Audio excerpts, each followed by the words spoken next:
Hello and welcome to my stream. I'm gonna double check that it's coming up looking good on the Twitch website because I'm real out of shape at streaming, but I think I got everything sorted out before. Yeah, here we go. Code and or classical piano. That is what is happening. It's code today. I already posted my daily piano miniature, so that's done. What we are going to do today is mainly for my benefit. I guess usually that's what this is all about. I think the gain is a little too high. I'm going to turn that down. Sorry for all that noise. This way, when I get loud, still a little bit too loud. Maybe I should have worked this out somewhere. Now I can talk. Now I can talk pretty loud. Doesn't have to be crazy loud, but it's a good loud. It's been a while since I did some live coding. It's been a while since you've seen me. I haven't had a lot of time to do any coding, so everything about this exercise, you could say I'm out of shape, and everything about the other kind of exercise too. I'm in a different location, but I have some of the same equipment. I have a similar microphone, it's the same computer at least, different big monitor that I'm working on, but that shouldn't wind up being very different for you. Still using my iPhone as the camera. No green screen as yet, but if this goes okay, maybe I'll put one. I didn't set up the pop filter. I think I'm far enough from the microphone that it's not going to be a big deal. The microphone is not in any way isolated from the keyboard that I'm going to tap on, but there is some noise reduction software that'll help. So similar setup, but it's been a while for me, and I haven't actually been in the middle of programming on anything. So I have something that I want to get into the middle of, and I think I'm going to spend some or most of this quick little session explaining what that is, again, as much for my benefit as for yours. So we'll come back to this terminal screen in a moment. But first, what I want to show is some code that I've written. So you can see on the right side banner in your stream, there are three logos. There's, from the bottom up, is IkiWiki, which is a mostly static site generator that I'm one of the developers for. And the site you're looking at is made with that. That's incidental right now. Next one up is Package Source, which is a cross-platform Unix package manager. I'm a developer for that, and I maintain lots of packages there. And whatever solution I come up with to the problem that we're thinking about today, I will ultimately want it in Package Source because that's how I maintain the machines that I'm responsible for. I don't want any one-offs that I'm building things from source by hand. I want to be able to generate packages, just like I generate packages for everything else that I need third-party software for. And at the top of the right-hand banner is a notqmail logo, which is a very slightly hand-hacked version of what was the Qmail logo. Notqmail, of course, is the community-based derivative of Qmail that took flight a few years ago at my behest and has had a quiet time because I haven't had any bandwidth to be involved. And it seems like we have a handful of developers, but it seems like when I can't be involved, things get stuck. And I would like that to change someday, but I can understand why it's the case now. So what I'm trying to do today, in an ultimate sense, is to refresh my brain for the purpose of getting back to work on notqmail by working on something that's very adjacent to it. And that's what we're looking at on the screen now. So before there was notqmail, there was just Qmail, or its very, very gentle derivative netqmail that was last updated in 2007. And I, as a person who administers a mail server for myself and some others, based on Qmail, using package source, spent a lot of time getting the package source package into shape with modern functionality. There are lots of things that have to be added to a Qmail or a netqmail to run it in this day and age. That went pretty well. I've given talks about that, and I can point at that at some point. But it was getting more and more difficult, and I had this wish that instead of what was happening de facto in the Qmail community, which isn't a very strong community historically. It was one developer, and he would make his code drops, and he would occasionally take patches, and then that ended in 1998. And that Qmail was a small exception. But there was never really a community-based development effort of Qmail. It wasn't shaped that way, and there was no precedent for it in this code base, in this community. But I wished it were that way. I didn't want to have to maintain my own code, just like everybody had. De facto, what happens is that everybody who runs Qmail has their own fork. Whether they manage it with a proper revision control system or just apply a bunch of patches really carefully, possibly by hand, build it and hope to never change it again, it is de facto everybody having their own fork. And sometimes it's more than de facto. Some people have done pretty ambitious work making a fork that is publicly available for others to use. And so notqmail isn't a first entry in that market either. What we hope is different, what I was hoping for when I decided to ask for people to join me, is that it wouldn't be one person, that it would be several of us, that we would work in public, not necessarily live streaming. I personally like that, but not everybody that signs up for a project might necessarily like that. But at least using revision control in a public repository, and having design discussions in public and prioritization discussions in public, as much as possible. You know, every now and then there's a security issue, even in Qmail there could be, and there was. So occasionally that has to be under wraps. But in general, like any other open source software project, it should be a thing that people can observe, and that can be one of the ways they decide whether to trust what we're making, which is an important question for security-sensitive software like this, or to consider whether to get involved, depending on how we do. And so that's what I was hoping for, and that's what we have. But before that happened, there was just Qmail and everybody's own de facto fork.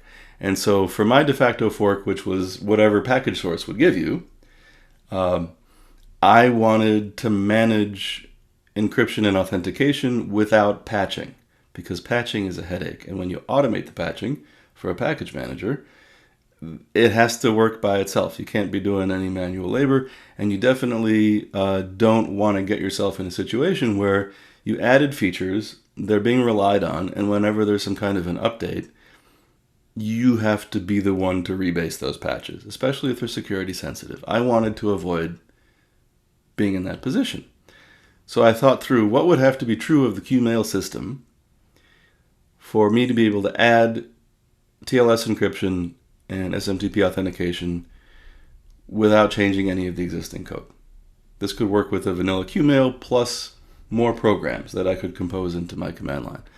That's what we're looking at on the screen. That's what accept-utils is. And what I will want to work on here has to do, there's a couple different things that accept-utils helps with. It helps with, let's see if my awesome highlighter is going to work today. I haven't used this in months. Can I get, yeah, awesome. Okay, so there's two different flows for things that accept-utils helps with. One of them is POP3 email retrieval, which is not very important right now, but here's an example of how this picture works. The way it used to work with old Qmail is you have a TCP server listening on port 110, that's the POP3 port. It has a program that speaks just enough POP3 to understand user and pass, and parse those strings while running as root. That's what this red is about. It doesn't speak any more POP3 than that. It only gets a user and a password. If you give it any other verb, it says, I don't know what you're talking about. It parses those strings and it calls a program written by the author of Qmail called checkpassword, which can be a bunch of different things. This checkpassword goes against the system password database, but you could plug in a different checkpassword that does something else. One common replacement is checkpassword PAM, a third-party implementation that uses pluggable authentication modules. And there are others. So that's a program that will verify against some backend that the username and password are valid, and then it will execute the POP3 service. And under my system, it works very similarly with auth-up in place of Qmail pop-up. Checkpassword stays the same. I add one program to fix a security vulnerability that I noticed, so that if someone tries to log in as root, it won't work. And they also, if they try to log in as root and use this as a vector to dictionary attack the root password, they won't be able to. They won't be able to tell when they succeeded. It'll fail like anything else, even if it was right. So this is the POP3 scenario that is before and after. Green is better than orange. That's what that's supposed to mean. The scenario that I'm interested in today, and probably for some streams coming up, is this scenario. In the old world, there wasn't any provision for a mail submission service on port 587. Port 25 was generally conflated back in the old days between receiving email bound for your domains from other sites and submitting mail through your mail server that's supposed to go elsewhere. And in a modern mail server, these are two different services. Port 25 for incoming, how you get your mail from other people, and port 587 for outgoing, how you get your mail to go wherever you need to send it to. So here's the before, and it's a very weird picture. We can talk about that at a different time. What's important for today is I want to virtualize. I use Dovecot for IMAP, which is not pictured here. It's de facto the best IMAP server there is. And something that is sort of cognitively dissonant in my setup at the moment is that the authentication for receiving via IMAP can go through some virtual users. There can be a virtual user database in Dovecot, and my setup has that. Via the authentication for sending messages, you would want that to be the same. You would want to use whatever the virtual users that Dovecot has, or the system users that Dovecot has. Either way, you would want the authentication for sending an email to be the same. And right now it's not. So the effort that I want to undertake now is to, right now I can either have a check password program that is the official one that checks the system password database and doesn't let virtual users send unless they happen to know a real system user's user and password. I don't like that. Another setup that I have tried briefly is to use Dovecot's mail submission service on port 587 instead of this whole thing. And I didn't love that.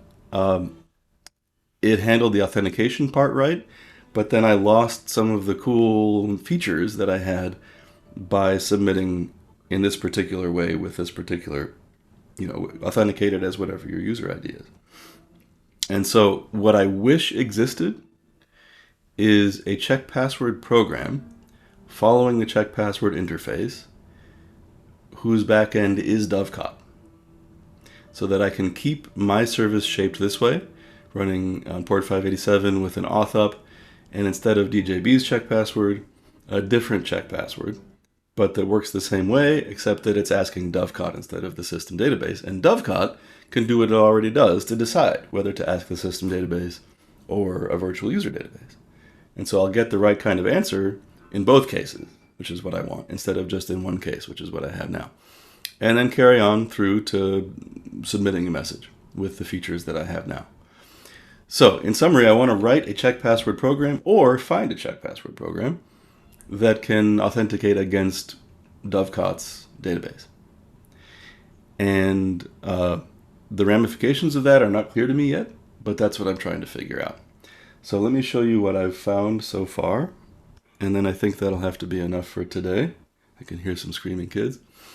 So what I've found so far is that there is this FP check password program.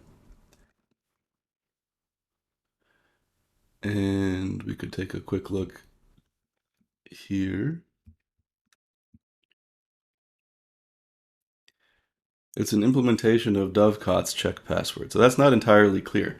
Is that Dovecot's internal protocol that happens to be called check password? Or is that DJB's check password that is going to ask Dovecot for an answer? And I think what I'm seeing from looking at the description is that this smells like DJB's check password, and we can double check that going here. We can double check that going here. Yes, check password is an authentication interface originally implemented by qmail. Okay. And check password, so Dovecot has a distinction between a password database and a user database. check passwords interface flattens that, so you get answers to both, whether you want one or the other. So it does look, so this may wind up preventing me from doing what I want. The standard check password design is incompatible with Dovecot's security model. If the system has local users, I do, and the check password script set UIDs into a local user, the user could p-trace the communication and change the results. Okay. So if I have a few users on my system that are IMAP users, but they can also SSH in. I think that's the concern here. They could SSH in, they could grab a hold of the processes running as them. If the check password script is going to do something like this, which I would want it to. That's part of what I like about my current setup, is that by the time you get to offmapd and you're going to submit a message, it's running with your local user credentials. That's what I want. That enables some features that are controlled by users, and I want that. So this looks like it may be a blocker, or at least concerning. I'm worried that I'm going to do some implementing and get to the point where I understand this and realize why we have to stop and not do it. But I hope not. It gives you some ideas. First of all, it won't do that by default. If you can change the check password to return extra fields instead of calling those system calls, or you can change the permissions on Dovecot's check password reply binary, or if you don't have any untrusted local users, that might be the case, I have to think about it, then you can just set this environment variable. Okay, so at the very least for developing or testing, we can do this and see if I'm getting the kind of functionality that I want, and then think about what all this means. Okay. So this was trying to answer the question of, is this the check password that I'm thinking of? Yes, it is. And it's a check password that probably talks to Dovecot. So let's take a look at it.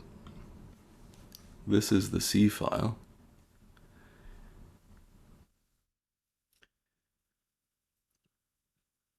So it's going to receive a username and password on file descriptor 3. And then I guess this is the Dovecot specific part of it. Dovecot has a socket on localhost, I presume, that wants to receive those inputs and an IP address. And then on that socket, Dovecot will either say fail or success. And then our job is to map that back to the check password API's exit codes. So if the authentication was fail, then we exit with a non-zero Unix exit code. And on success, it looks like there's more information on that Dovecot socket, so we can read them, put them into the environment, and then run the next program, which is, again, the check password API. And if anything else goes wrong, exit with 111. That's also the check password API. So this looks like it's trying to solve the problem that I want to have solved. I can notice right off the bat, it is not written in a DJB style, which is fine. It's written in a more standard C style. I think, just at a glance, without even reading through this yet, my feeling about this is, if this works as is and it's reliable, then I'm happy it's written how it's written. But if it needs me to fix any bugs or otherwise adapt it in any way, then what I'd like to do is read through, understand the Dovecot specific backend part of it. That socket where we write to and we read for a string, fail or success. And if it's success, we read more environment variables and put them into the environment. I would like to read this code for that specific Dovecot information, and then take the existing check password program, which is public domain, and whack on it until it adds the Dovecot behavior that I want. I feel more confident managing code that's made that way. So I'm happy leaving this if it will work as is, but if I'm going to have to be a maintainer for it, because it doesn't seem like it's being maintained, then I would rather adapt it to the DJB house style, like notqmail has, and like my accept utils has. And in that case, I would probably even want to add it to accept utils. Right now, accept utils gives you, which programs do you get? How does it say? Right, you get auth-up, which is POP3 and SMTP authentication, derived from existing code in the DJB style. Check.not-root is that new program that makes sure you cannot authenticate as the root user just by sticking it into the command line chain. Fix SMTP.io is a big, complex program, doesn't run as root, but is really important for the submission case and slightly important for the port 25 case. And then there's qmail qfilter add TLS header, which puts a receive header with the encryption that was used opportunistically or required with the message that was sent or received.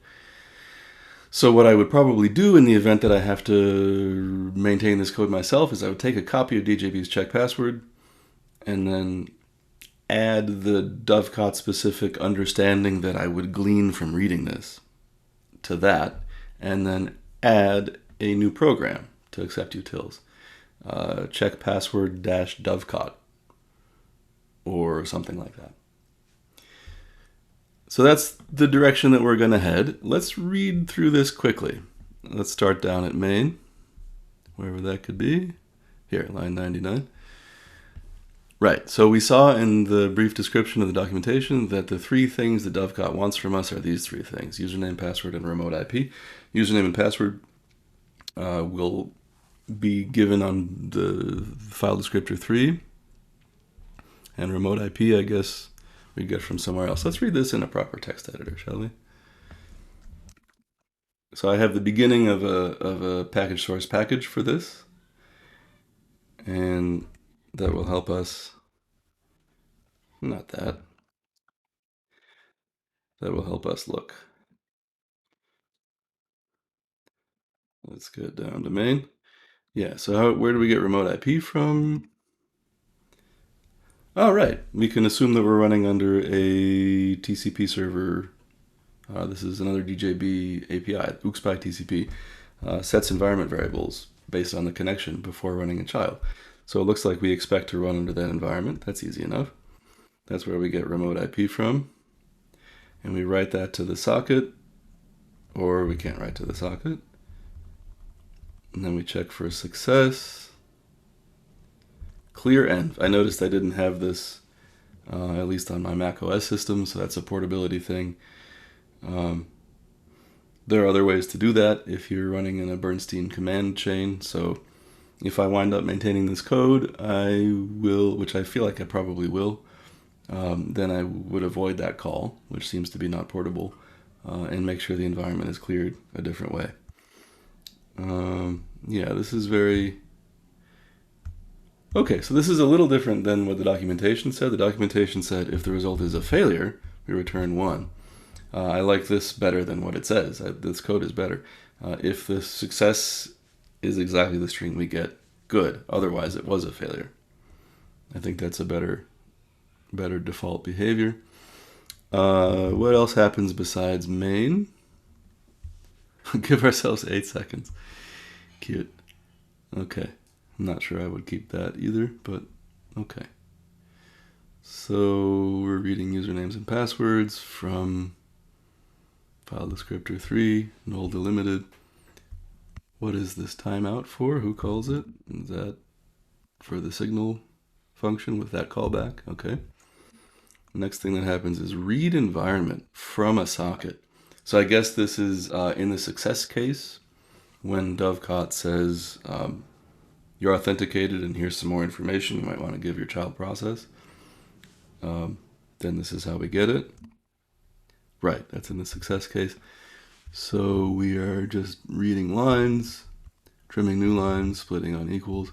Yeah, I would feel better doing all this string manipulation with DJB's string functions, just personally, because I'm not that good a C programmer, but I have enough experience in the qmail codebase to know how to use those APIs safely. This might be fine. I'm not knowledgeable enough to know. If I'm maintaining it, I would do it a different way. Try to set the environment, very good. Trim new line is a little utility function for read environment and for main that does whatever that is. Some of you probably know. I'm glad they gave it a good name. It helps me. And then create socket. Why are we creating a socket? I guess this is to write to the place that Dovecot is expecting to be written to, and then read from that place. I guess Dovecot knows this information. So I guess it's the case, if I were to go on my mail server and look for, where's the port used? Okay. Yeah, I guess if I were to go look on my mail server, I might see something like this already listening. I'm not familiar with it, but I'm about to be. Okay, so this is not a lot of code. And it doesn't look crazy. And it might work. And so I think the thing that I'll try when we pick up next time with our session is getting this built on my mail server and setting up sort of an additional parallel authentication and submission service with this as the check password. And that way I can get a pretty realistic test of what's it going to do. Is it generally the right idea? Is it already great, or does it need help? So that's probably where I'll pick up next time, is with FP check password. And what I suspect is going to wind up happening, like I said, is that I'll take the code from DJB's check password. Let's take a quick look at that. That's this one.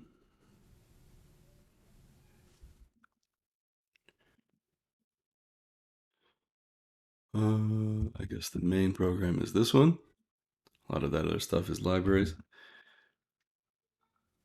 Yeah, and here's the main. I'd probably take this program and adapt it with the Dovecot knowledge that I'm gaining from reading this other code. So I think that's going to be it for today, because kids are going to need me. But it's really good to be back and streaming, and it's really good to have you back and watching.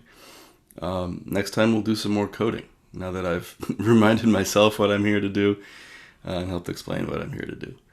So thanks for watching, and see you next time.